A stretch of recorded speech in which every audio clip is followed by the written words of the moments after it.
Magandang hapon po sa inyong lahat. Ayun, may bisita ako ngayong hapon na mabalahibo at nakakatakot ang itsura. Pupunta sana ako doon sa shed sa may garden. Nakita ko may nakaupo. Kahit ang lamig-lamig na panahon ay nandyan siya sa labas. Kaya ang ginawa ko, pinapanood ko na lang siya. At ako'y natakot na lumabas. At hindi lang siya nag-iisa.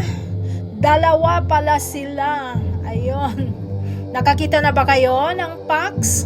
Ayan na po ang Pax. Naka face to face ko na ngayong hapon. Araw ng Biyernes ngayon mga kapatid. Pecha Jess po tayo ng January.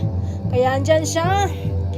Ano ba ang gagawin natin pag nandyan ang Pax? So hindi tayo makakalabas dito at ako'y natatakot din lumabas. Kaya ingat-ingat! Maraming salamat po sa inyong panonood. Ayun, sinishare ko lang sa inyo.